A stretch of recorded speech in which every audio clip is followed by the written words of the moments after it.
ASMR to start the video. Whoops. Got it on the table. Strawberry mint, sparkling water. Every single interaction that you have is a mirror. How people treat you reflects not only their character, but what you have taught them to expect. And that isn't just on them. It's on you too. This can be a complex topic, and I really understand the frustration of wanting to be treated better or differently and not knowing where to start or not feeling like you're able to make any progress no matter how hard you try. So maybe you are here because you're sick of feeling invisible with someone. You're sick of feeling walked on, or like you're giving more than you're getting back. And let me tell you, it does not make you weak or unworthy if you're feeling this way. It makes you human. We all want to feel appreciated and respected, and we all deserve that. I'm not going to just give quick tips and easy fixes. This is really about dismantling years of conditioning, digging into your own patterns, and stepping into a version of you that demands and deserves respect. As I said, you teach people how to treat you by what you accept. If someone crosses your boundary and you let it slide, you have just taught them that that is okay. If someone disrespects you and you stay silent, you are reinforcing that that behavior has no consequences. And these small little moments add up and ultimately end up defining relationships. And I think the fear of confrontation is at the root of so much of this. So many of us, we have boundaries. We have these internal boundaries that we've set for ourselves, but for whatever reason, we really fail to communicate them when needed. Most of us stay silent, and it's not because we're weak, but it's because we have been trained to avoid any discomfort at all costs. So the discomfort of having a difficult conversation with someone. Every time that you swallow your truth, you are chipping away at your own self-respect. Please do not underestimate the impact that that has on your sense of self. I mean, think of the last time that somebody treated you poorly in a way that you thought was unacceptable, inappropriate, and that you did not deserve. What did you do? What didn't you do that you wish you had? And how do you think that moment has ended up affecting the dynamic between you and that person? I'm telling you, whenever these things happen and you keep it bottled up inside, it's going to end up erupting into a massive explosion. People are going to get hurt. There will need to be a lot of damage control if you allow it to get to that point. There's no such thing as just letting it slide and things that bother you and just, oh, it's okay, and oh, they didn't mean it, or they said sorry, but they keep doing it. That builds up, and you just keep it bottled up inside, and you just keep stuffing it down. And every time someone does something to cross the line, disrespect a boundary, treat you in a way that you don't deserve, and you just keep internalizing that, it's sickening. It's sickening. You can't hold that. You can't hold on to that forever. What that ends up transforming into is extreme self-hatred, self-disgust, disrespect for yourself. And depending on the type of person you are, maybe it will just become that and end there. But if you tend to be someone who is prone to reactivity and explosive outbursts and rage outbursts, then this will end up reaching a critical threshold where you will say no more, I'm not tolerating this, and you'll throw a temper tantrum like a 5-year-old, basically. And I'm speaking from personal experience because if you can't tell, I have the potential to get pretty heated. I've been known to get a little worked up. Just gonna say it. And I also, while seeming like I'm someone who speaks her mind and says whatever she wants, have really struggled actually to communicate when my boundaries are being violated and when I feel like I'm being taken advantage of and when I feel like I'm not being treated well. And I have held on to that and it turns into resentment. And I have ended up taking it out on myself. Literally taking it out on myself, punishing myself in many ways. And that's what happens. Okay. But before I basically just spew out everything I want to talk about in this video, I have a structure I'm going to follow. So let's get into it. Boundaries are a form of self-love. You have probably heard this before. It's not about pushing people away. That's not what they are. This is pulling yourself closer to what you need to feel respected and safe. And when it's done right, they aren't just good for you, they are good for the relationship. And everyone will feel that they benefit. Everyone will feel the positive impact from you having strong boundaries. Now, this can be very difficult, especially if this is a long relationships you've had with family or partners and there have been no boundaries for a long time and there's been a lot of disrespect. This can be really challenging. You're setting a completely different tone for the relationship. You're basically creating a brand new relationship. It's really hard to do. It's really hard to establish the boundaries. It's even harder to hold them when the time comes that they're required. But I will tell you what is even harder is living with the resentment and wishing someone would change and treat you better without ever even having a conversation about it and just quietly enduring a relationship that doesn't honor you.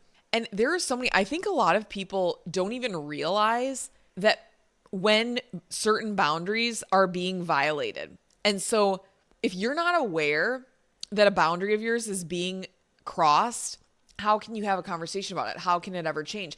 But there are so many things like people guilt tripping you. That is unacceptable in a relationship, but it's so common in so many family dynamics. It's so dysfunctional.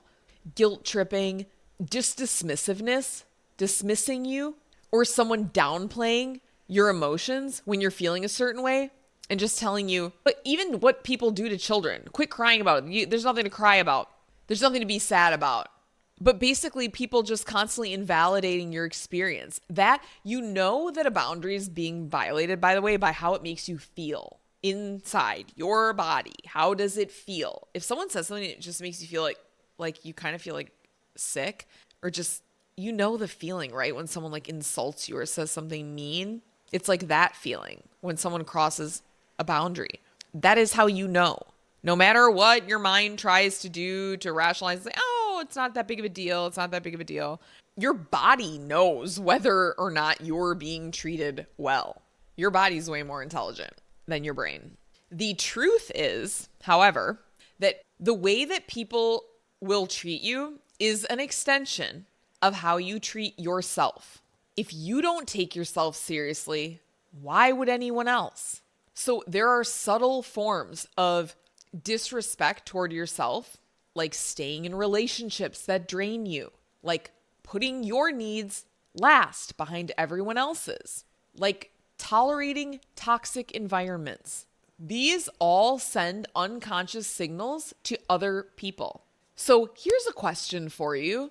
What would someone learn about how to treat you by watching how you treat yourself? Think about that. And are you okay with the answer? I'm telling you, when you raise your standards for yourself, you're going to lose people. Not everyone is going to be okay with these new boundaries that you're setting.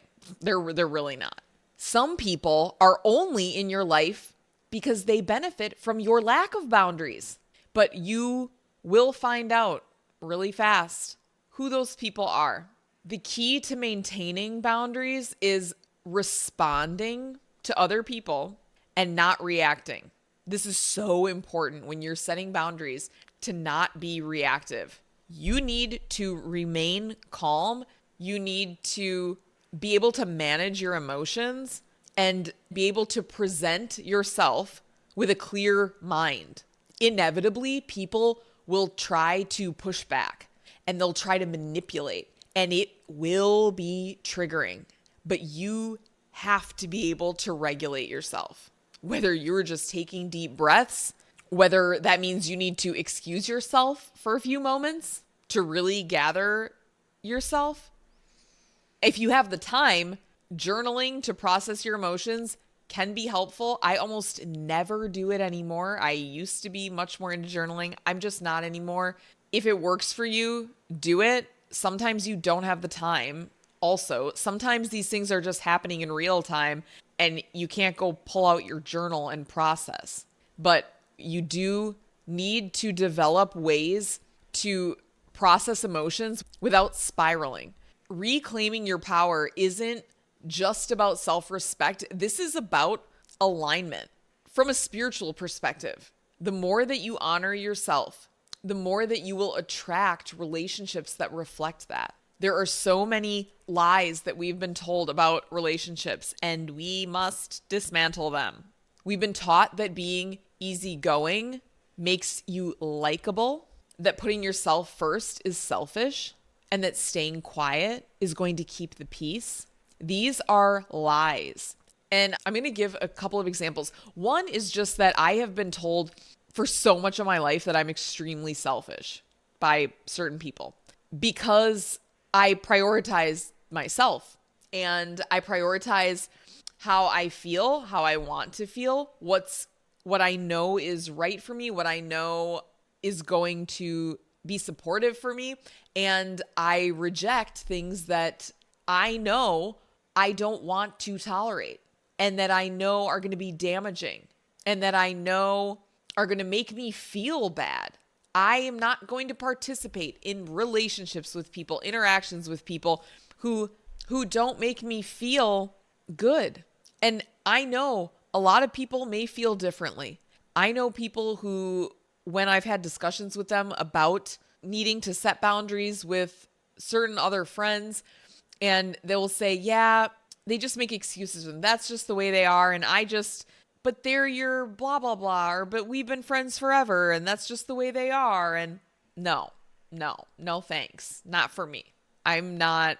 And I really don't believe that I had a friend who told me that she would basically compartmentalize people because she had certain people that she couldn't talk about certain things or act a certain way because of the way that they would react and the confrontation, the kind of like conflict that would be created.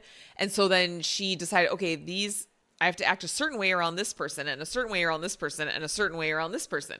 I'm not doing that. I'm not shape shifting depending on who I'm interacting with because some people can't tolerate some aspect of me. Like, this is who I am. And I'm telling you, that friend who said that she compartmentalizes these relationships, it's not, you may think that you're able to do that, but what ends up happening is that she gets so frustrated that she ends up needing to vent and offload to other people. And basically there's all this like talking about other people behind the other one's back. And it's like so many unspoken just frustrations because no one is establishing clear boundaries and just communicating what the expectations are in the relationship. So if you're doing this, you are sacrificing your own truth and it is going to create resentment. It weakens your self-esteem, and no matter what you want to think, it's fracturing your relationships. You need to be able to lean into the discomfort of teaching someone how to treat you for the sake of creating something better. It starts with having honest conversations. And yes, you're going to need 2 willing participants. If someone is not even willing to have a conversation with you, this is going to be pointless. But I will tell you one thing. If they're not willing to have a conversation about it, that doesn't mean don't have the conversation and let's just continue on as we have been. No, that means you really need to call that relationship into question. Because if someone's not willing to have a discussion with you about the respect in the relationship and about you feeling like you're not being treated the way that you'd like to be, does that person deserve you? So you have a conversation. You say, I realize that I've allowed this behavior in the past, but moving forward, here's what I need. Something as simple as that. Now, it seems simple, but usually people are going to challenge you. So that's one way to do it, is to have a conversation. Another way that you can attempt to do it is a silent reset, where you change your actions without explanation. You let your behavior do the talking. So you just enforce the boundaries yourself. And if someone violates them, you disengage, basically. During this process, you will need to recognize when a relationship can't be salvaged, and you need to just be able to walk away. You may not feel it right away, but trust me, you will feel liberated ultimately, and it's going to make space for better relationships. I will pretty much wrap it up here. So, in short, you cannot teach everyone how to treat you. Some people are going to resist, some people are going to leave, and some are going to label you as difficult. Just let them. Protecting your peace is not going to make sense to someone who benefits from your lack of it. The people who matter are going to rise to meet the version of you that respects yourself. And the ones that don't, they will fade away, and your life will be better for it. So, starting today, commit to raising the bar for yourself, not just for how other people treat you, how you treat you. You are worth it. Now act like it. All right, you guys, thank you for watching. Perhaps check out one of these videos next. Otherwise, I will see you in the next one. I appreciate you. Bye.